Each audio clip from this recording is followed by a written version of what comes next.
Hello, hello, and how are you doing? Anyway, how you doing? In honor of Mother Wendy. And as I was saying, this is going to be my Real Housewife of Potomac season 8, episode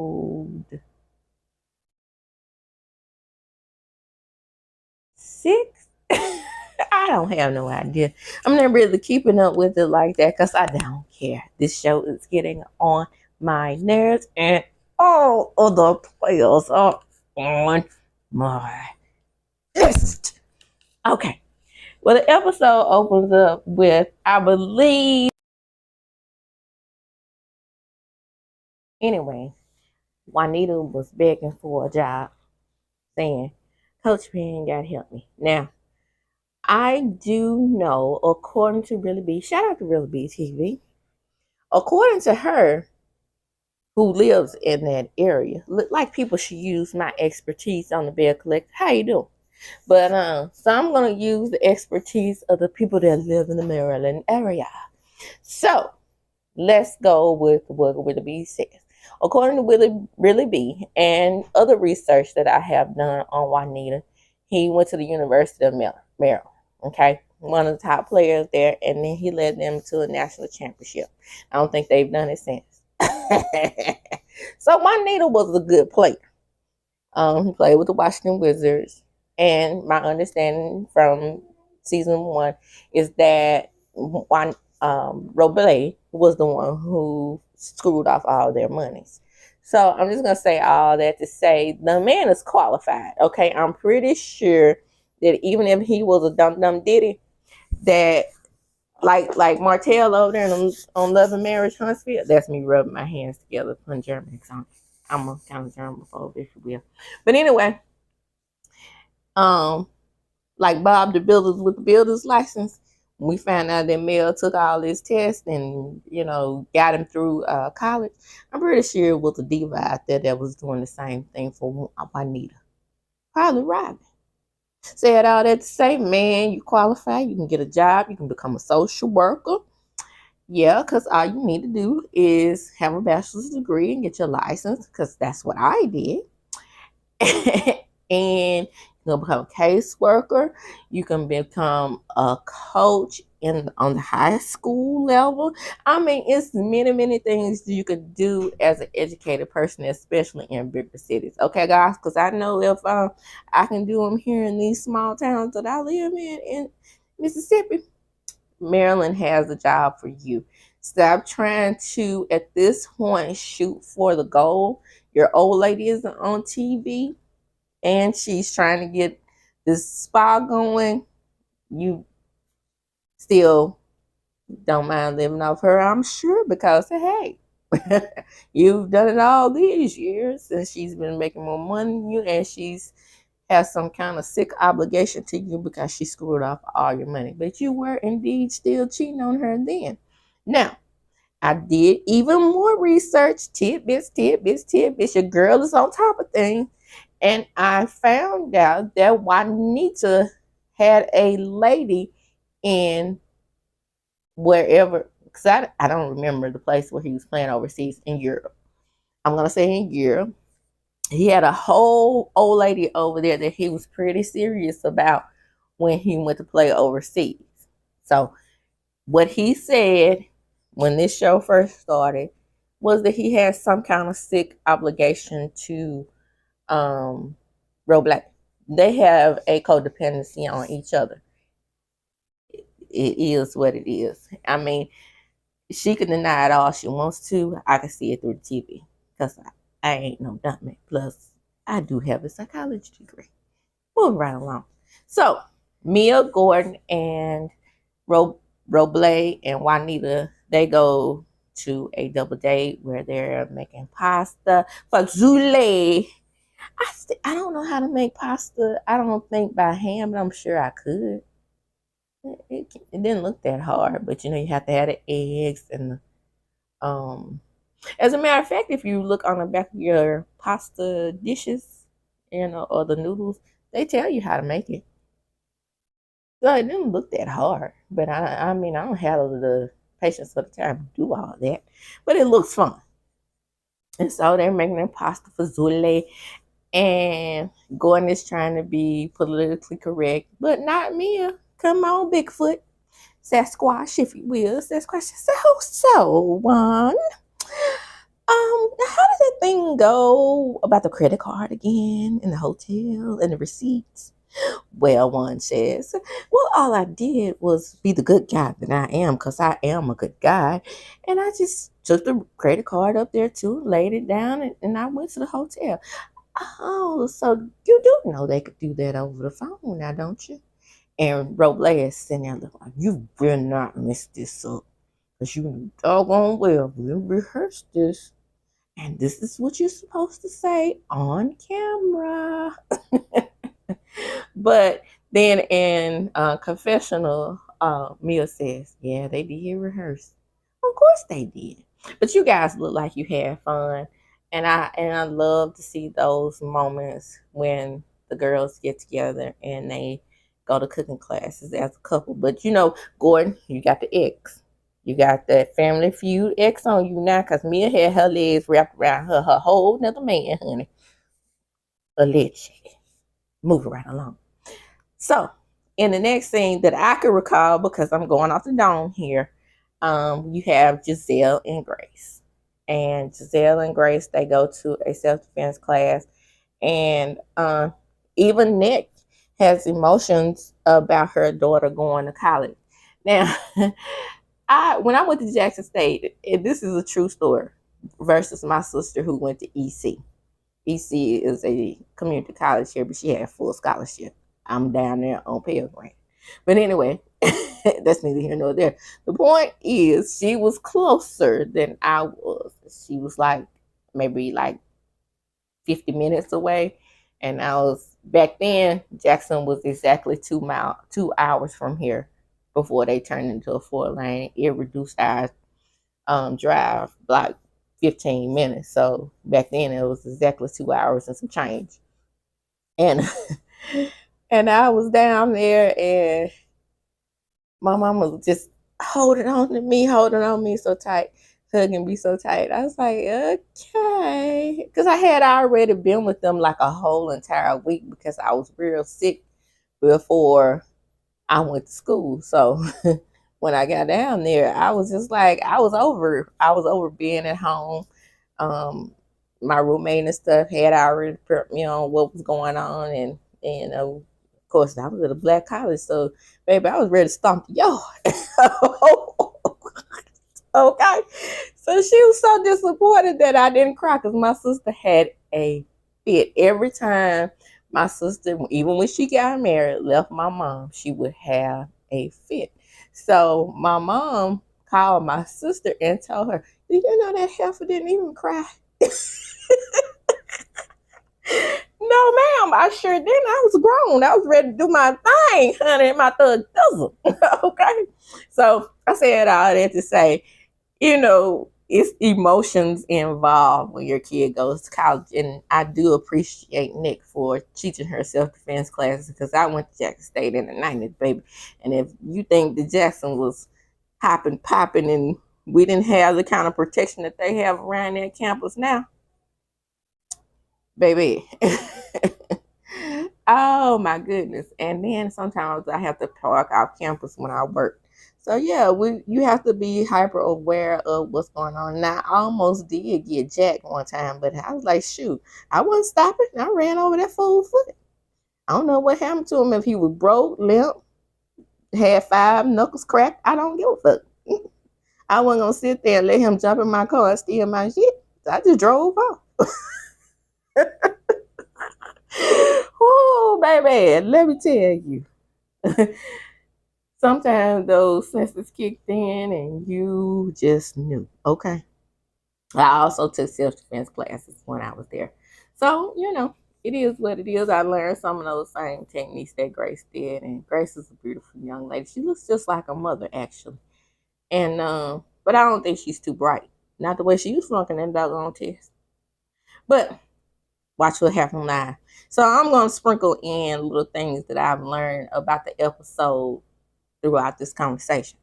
So on Watch What Happens Live, I thought it was very arrogant of Giselle to sit right there in Andy's face and tell him that she had no plans of making up with Candace or becoming cordial for the show. Now, you know, she got a lot of things built up in those ankles that she could say that. But anyway, it's rude, disrespectful, and Andy should have clocked her hand, but he sat there grinning like a damn Cheshire cat. He should have said, "No, ma'am, this show is sucking and tanking. So it's time for you to put your big girl drawers on, because you know that's what she wears because Giselle's a horrible dresser, and do what's best for the show, quote unquote, force multiplier. Shit. Whack.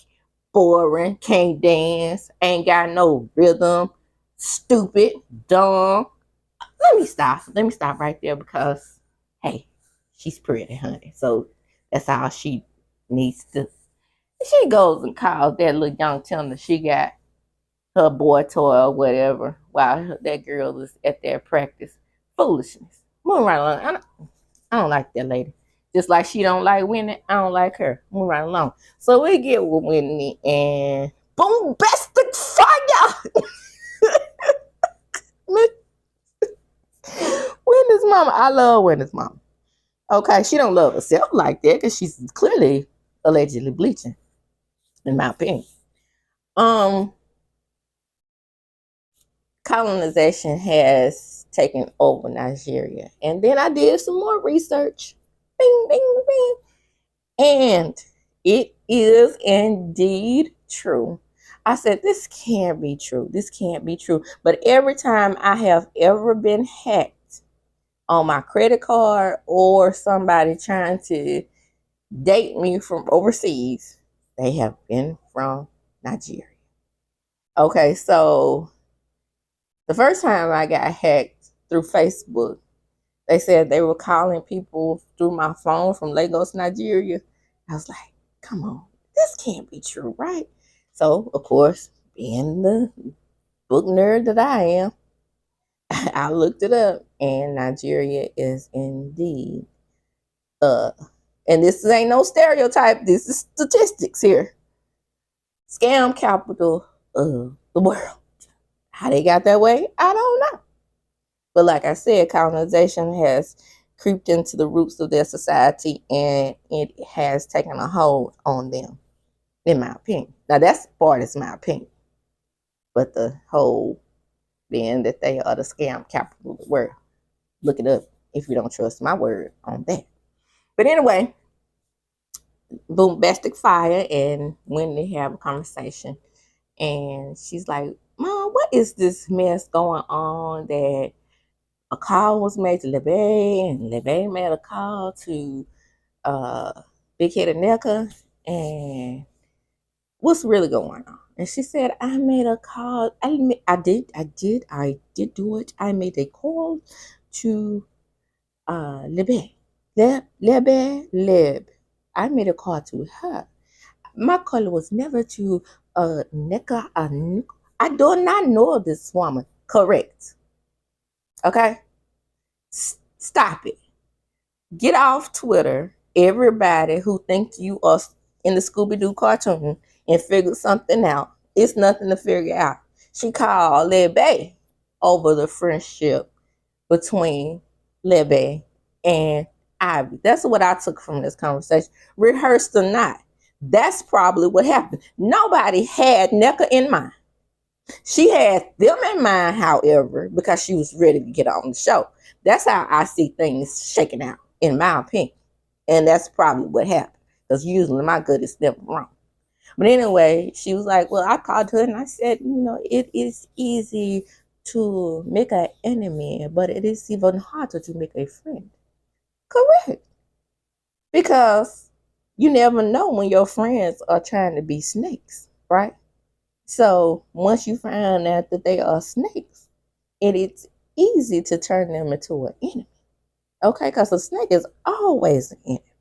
And ain't no telling.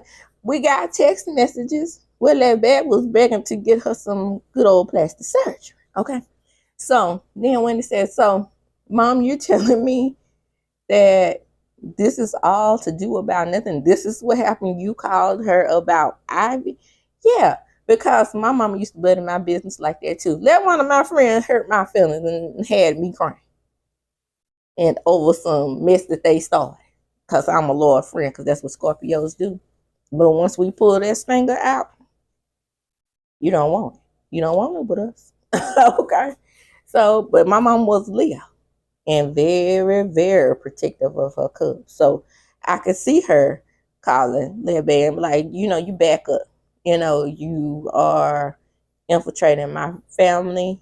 You trying to bring mess to my doorstep. I don't need it. But this whole shrine stuff, it has taken a toll on this show and made this show absolutely positively ridiculous.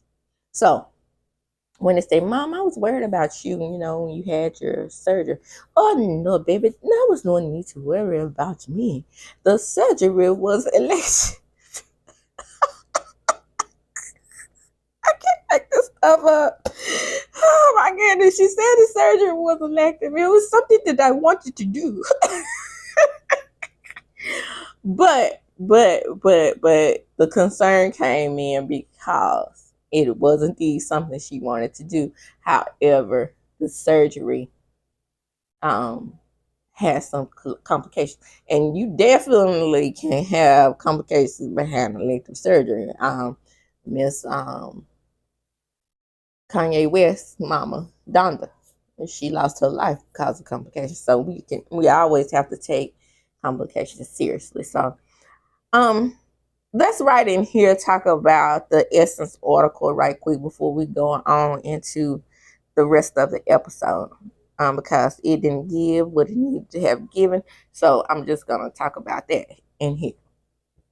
I read the article and I'm gonna paraphrase some of it. I'm not gonna go into too much detail because YouTube has beaten that story to death. But what it basically said is that this whole witchcraft thing and all this xenophobia thing is turning this show dark. Colorism has turned this show dark. Nobody on the show was qualified to discuss colorism. What made me mad about Candice when she discussed it is that she pulled out a notebook. I guess I'm better equipped to talk about it because I'm from the South. Nope. Candice actually is originally from Atlanta, so that made no sense. And I believe, if I'm not mistaken, I'm not mistaken about this. I know this for a fact. So they should have been more aware of what goes on, what goes into colorism, because the DMV area has the highest rate of colorism in the United States.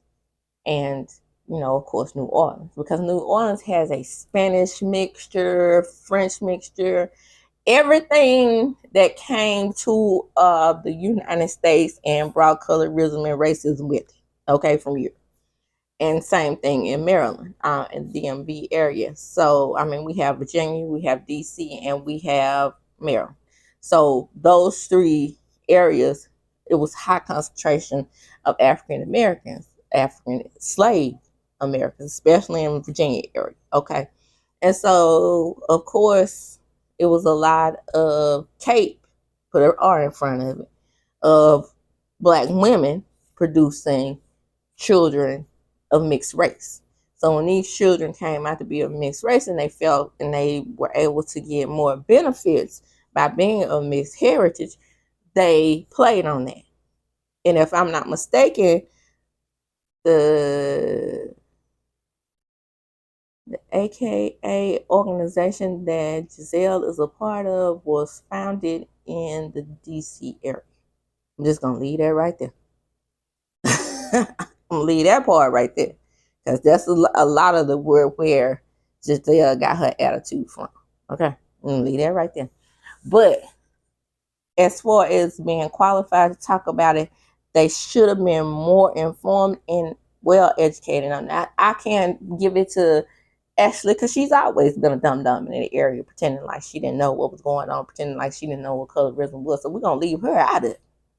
But as far as Robin goes and Sarah goes, and I honestly believe, and then on top of that, Robin being an athlete, I honestly think that's why she went Delta instead of AKA, because she didn't want to be, even though she is fair skinned, she didn't want to be a part of that stereotype.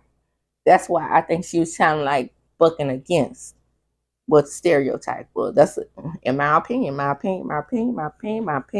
a lot of the reasons why a lot of lighter skinned women pledge other sororities in the Black community to kind of backpedal from their stereotype. My opinion. I said what I said, and I've done the research on it. I read books on the AKA organization. I read books on the Zeta organization. I read books on the Divine Nine. Everybody's like, why do you always put that in there when you're talking about these people in Potomac? Because Giselle is a part of that organization. Robin is also a part of that organization. Candace has tried to be a part of one of the organizations. And as my best friend says, a lot of times these organizations, Jack and Jill as well, cause division instead of unity, which is supposed to cause unity. So I said all that to say, as educated women, here I come back to the topic at hand. I just did that for a history lesson. I brought those organizations up for a history lesson. To bring it back full circle, that's the reason why a lot of light-skinned women in that area have the attitudes they have. They can't help it. I'm not blaming them for it, but they can change. And to me, that's the darkest area of this show. I'm not the only one picked up on it. Obviously, Essence did too. They mentioned it.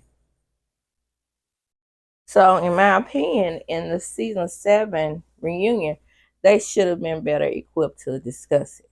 Okay. And then they shouldn't have brought it in to the show again by, and yeah, I said I was gonna bring history into my channel, so you can understand these attitudes and principles that go on with our people. And for them to sit up there, and even Wendy, to sit up there and act as if that these things do not affect our community in such a negative way, it was very irritating and embarrassing. Now, I'm not saying that Wendy knows that she is a victim of colorism, because clearly it's obvious on the show. What made me mad about Wendy is that Wendy did not go deep enough into it herself. She wasn't prepared or equipped at the reunion either. Now, as far as NECA goes, where NECA comes in as a pawn to the show, it's in the article, people. Just read the article. If you haven't read the article or heard another YouTube person talk about the article, go read it. So, just didn't put a name on the organizations like I did as far as the sororities and fraternities go. But I'm just telling you what's ingrained and embedded in these sororities and fraternities and different organizations, especially in the Baltimore area, Maryland, DMV area. Anyway, back off that, let's talk about NECA, how she got incorporated into the show. Well, in my opinion, it was okay, first when Monique came to the show. Now, see, this is what I'm talking about with Robin bucking against the system. Because when the system of colorism is what I mean. When she came to the show, she said, listen to what she said, because I heard, yeah, I used to be subscribed to Reasonably Shady. Now I call it Reasonably Trashy. So on Reasonably, well, that's good, because if they keep Reasonably Trashy, then they won't be in trouble, Eminem. They just break me off a little change, because I came up with that on my own. Okay. So anyway, on a Reasonably Trashy podcast, I used to be a member. And yeah, I was paying. Well, what the fuck I think? But anyway, I was paying to be, because I thought I used to like rapping, okay? Womp womp. I knew she was always up Giselle's poom poom, but I still liked her, because I liked that whole rebel era that I was getting off of her, being a light skinned Delta and being athletic. And to me, her body wasn't as boyish back then when she first came on the show. I remember that how low bathing suit she had on. She looked so pretty in that to me. But hey, different year, different story, different tale. I don't like that lady no more.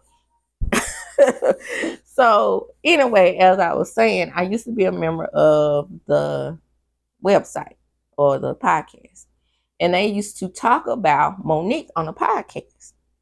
And she admitted that when Monique came to the show, that she was ready for them to add more color, because she knew that they were going to look at them as like what it was supposed to be, like a Jack and Jill organization who excluded darker skinned African American women, like, because they were all light. So she was ready for that pop of color. And then, of course, dirty ass Giselle is, not me. I really could care less. That's Giselle's attitude. But that and then Rhonda said, well, I did like her at first. Not me. I like things just the way they were. You see how Giselle is. See, Giselle holds on to it. It's not Robin as much. It's Giselle. And then she, of course, she's Big Sister Gorgeous one. So she was like, until Monique proved herself to be like a social climber. And that's what turned me off on Monique. Because you could see it. It was like she was just desperate to fit in.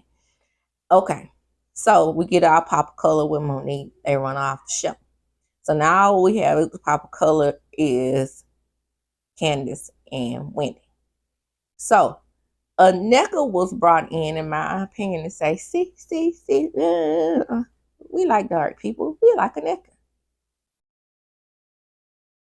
And dumb as a NECA is, she don't see that. I don't care if she has 99.95 degrees. She's an idiot. If she can't see that she's being used as a pawn, and Ray Charles can see it, he blind and dead, child back.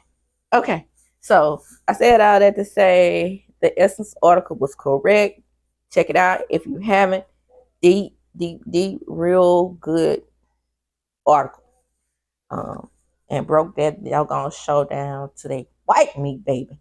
So, moving right along. Aneka and Candace decide, let me say this, poor Candace.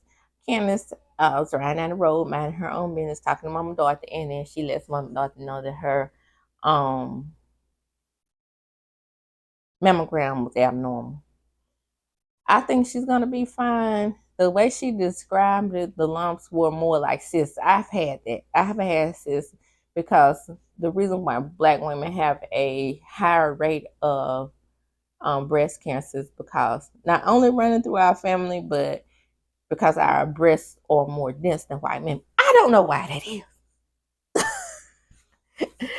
I have no idea why that is. Our genetic makeup is different. When everybody's like, we were from one race, just the human race. No. Because you have similarities to your own group, your own set. That's just the way it is. That is what's human. Because we're not all the same when it comes to race. So in the African American community, or stolen African community, because we are stolen Africans, not necessarily African Americans, because we share a kinship with other Africans. I'm pretty sure in Africa, same thing applies. But anyway, our breasts are more dense than white women. So we we have a tendency under the skin and tissue have a tendency to have cysts. Okay. Now I was terrified when I had this cyst. I'm not saying she shouldn't be terrified, but at the same time, the way it was described, I think she's gonna be okay. Now they can, you know, take it out and research it, but I'm like her. I, I was in the same situation. They just said they would monitor, and I was cool with it. I didn't stress out any further about it, even though I have breast cancer in my family. I don't have the BRCA gene though. Yeah, I was tested for it. Okay, I'm on top of it. We all gotta be on top of that. But anyway, good luck to you, Candace. Do whatever you feel more comfortable with. But anyway, her and Nelka go and have their dinner, and Nika says, well, I think me and Winnie got off to a bad start. I'm scared that me and you can develop a friendship because of that. She said, I will tread lightly. However, I make my own friends. Is basically what Candace said. And I agree with Candace. You don't have to not be friends with Nika because of Wendy, but I think it's Wendy who's not going to be friends with her because of the Green Eye Bandits, because everybody wants to be friends with them, including Wendy and Candace. But I'm glad that Wendy said, muck this friendship stuff, muck this sisterhood stuff, because yeah, her and Giselle are AKAs. So if you can sit up on TV and say you don't like your sorority sister, and you have pledged the same sorority, and you have pledged and gone through the same ritual, you're supposed to have a kinship regardless. And to me, in my opinion, Giselle is the one who broke that, because when they tried to remain cordial with her, in my opinion. But it's neither here nor there. They're not friends. They're not friendly. Aneka and Wendy. So, Candace basically said, I'm a grown ass woman, but my allegiance is to Wendy. Okay. And they have a nice, cordial dinner at that moment. And as Aneka does, she tries to put all the blame on Wendy. And then Candace fact checked her and was like, well, a lot of this is because you called her out her name not shortly after knowing her. Bingo. Then they're rolling back how Candace have called people bitches in the past, and why not?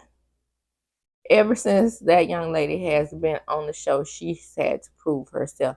When Sharice was calling her little girl, like Heaven is over there calling Sweet Tea a little girl, that's irritating, especially when you are around a group of women who are supposed to be mentoring you.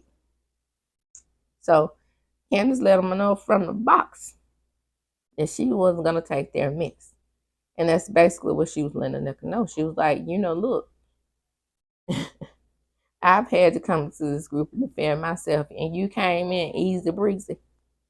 That don't cause you pause at all. That's not making you think at all. Duh. You haven't gone through the little hazing process the big sister gorgeous one like to put people through. You just came in welcome. Girl, Ray Charles again can see that you are indeed a pawn. Okay, well, this is going too long because the show wasn't even that good for this to be going 30 minutes, but I was giving a history lesson. So here's that. That's neither here nor there. I try to keep your interest and keep these shorter because one of my good subs told me, girl, your videos are good.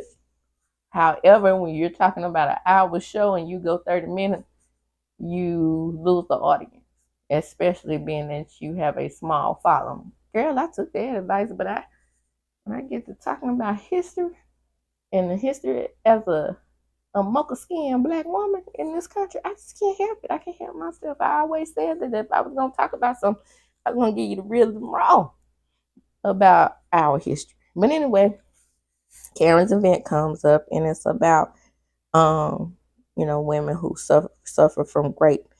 And or take the G off it in front of it. And I thought about my own story when I lost my virginity.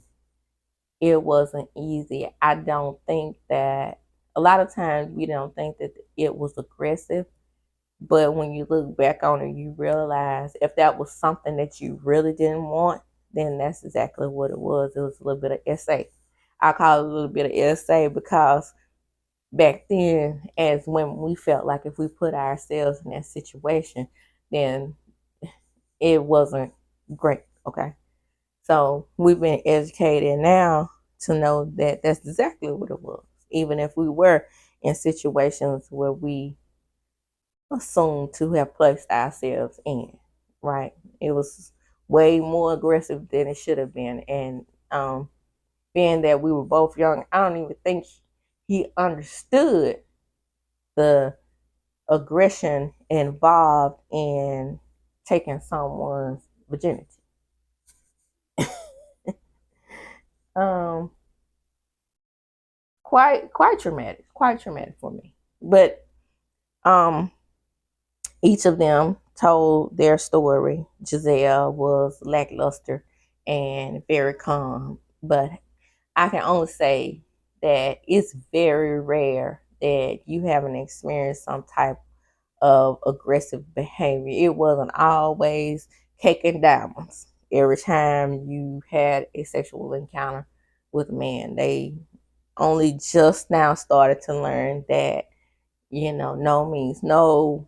Um, the kicking, screaming, scratching, all of that, is still you saying no. Because a lot of time men didn't understand that still was what it was. Like all those times that I heard men, especially on that episode of Different World, where she just an alley cat.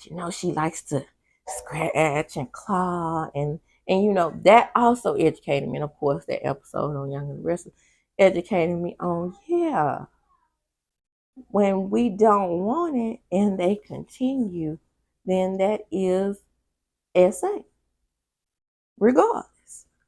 So that's why I said if I had a boy, I would make it clear after what happened to me. If I had a boy, I would make it clear to that child that the only time that it's consensual is when you're both in the moment, and when a woman is in the moment with you and she's inviting you, because you'll be able to tell the difference. If she's kicking, screaming, and clawing and you still pulling at her panty, tugging at her panty, then you are indeed essaying her. Okay? Said all that to say, a lot of the women, except for Giselle, shout out to Giselle, not ever having any type of experience to share, get off the show. Not because of this situation, but because situations like this. She has no emotional connection to these women in this area. Robin had her emotional moment. I did feel for Robin. Even Ashley, I cannot stand football head. Moving football head. Hey, on up. I can't stand her. But I feel for her in the moment. That's a part of being a woman.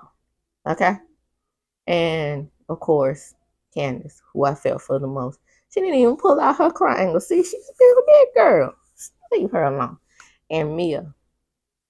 Mia had the most emotional moment going towards the end of the episode because, that music was playing in the background. She was singing her song. Ashley, I think, maybe had it at the hands of either a family member or one of her mama's old men. Of course. Ain't no telling what kind of trash old nasty Sheila was bringing around her in the home. Yeah, her. She was one of those, honey.